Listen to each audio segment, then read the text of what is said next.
School के दिन कितने अच्छे हुआ करते थे। दोस्तों के साथ मस्ती, एक दूसरे का छुट्टी के समय इंतजार करना और घर जाते समय मस्ती करते घर जाना, सच्ची में उन दिनों की बहुत याद आती है। मेरा एक दोस्त था जिसका नाम अमित था। अमित पढ़ाई में बहुत होशियार था। वो एक गरीब घर से था, देखने में भी सुंदर था।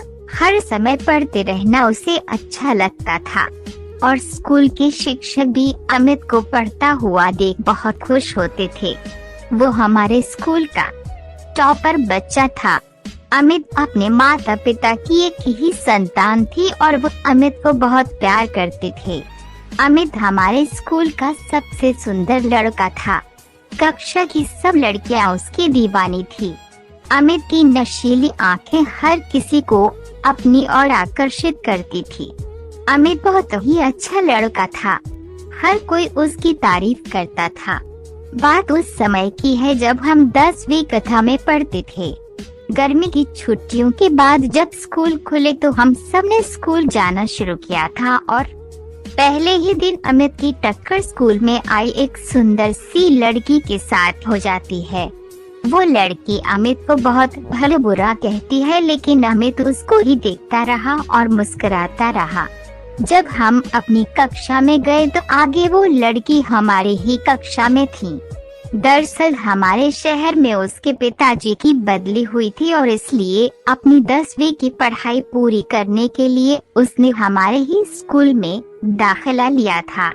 उस सुंदर लड़की का नाम सोनाली था। सोनाली भी पढ़ने में अमित की तरह ही थी। अमित ने जब सोनाली को अपनी ही कक्षा में देखा तो वो खुशी से झूमने लगा। शायद अमित को सोनाली से प्यार हो गया था।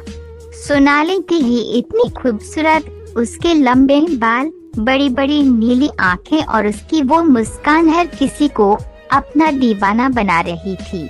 सोनाली को देखकर कोई भी उसका दीवाना हो जाए, इतनी मनमोहक थी वो। ऐसा लगता था जैसे कोई अप्सरा जमीन पर उतर आई हो। सोनाली में एक ही कमी थी, वह बहुत ही घमंडी और नकचढ़ी लड़की थी। कक्षा में अमित का हमेशा ध्यान सोनाली पर ही रहता था और छुट्टी के समय भी गेट पर सोनाली का इंतजार करते रहता था।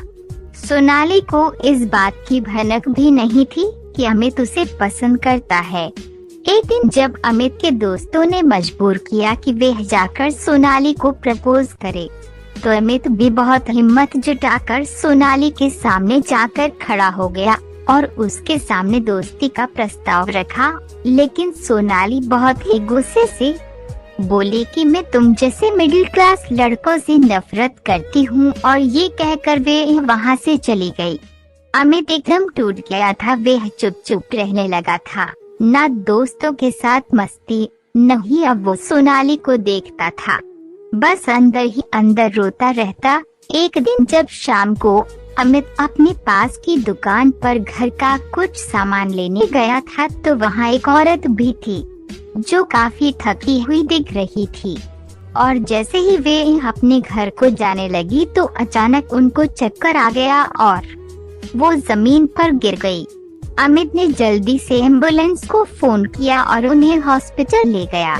जैसे उस औरत को थोड़ा होश आया तो उसने अमित से कहा, बेटा मेरे घर वाले परेशान हो रहे होंगे, उन्हें फोन करके बता दो ही हम यहाँ हैं। अमित ने उस औरत से घर का नंबर लिया और फोन किया। फोन एक लड़की ने उठाया जो और कोई नहीं बल्कि सोनाली थी और वो औरत सोनाली की माँ थी। सोनाली अपने पिताजी के साथ हॉस्पिटल में पहुँच गई थी। जैसे ही वो अपनी माँ के पास जाती है तो पास में खड़े अमित को देखकर हैरान हो जाती है और सोनाली की माँ सोनाली को कहती है कि अगर आज ये लड़का नहीं होता तो शायद मैं आपके साथ नहीं होती। माँ की यह बात सुनकर सोनाली रो पड़ती है। अमित सोनाली के माता पिता को प्रणाम करके घर वापस आ जाता है। दूसरे दिन जब अमित स्कूल में पहुँचता है तो सोनाली गेट पर उसका इंतजार कर रही होती है। अमित जैसे ही उसके पास पहुंचता है वह अमित का हाथ पकड़कर अपने साथ स्कूल से बाहर ले जाती है और उससे माफी मांगती है। अपनी उस दिन की गलती के लिए अमित उसे माफ कर देता है। आज सोनाली उसे प्रपोज करती है और अमित हाँ कहकर उसे अपने गले लगा लेता है और दोनों एक दूसरे का हाथ पकड़कर स्कूल में जाते हैं। जब आप किसी से सच्चे दिल से प्यार करते हैं बिना किसी लालच के, तो ईश्वर भी आपका साथ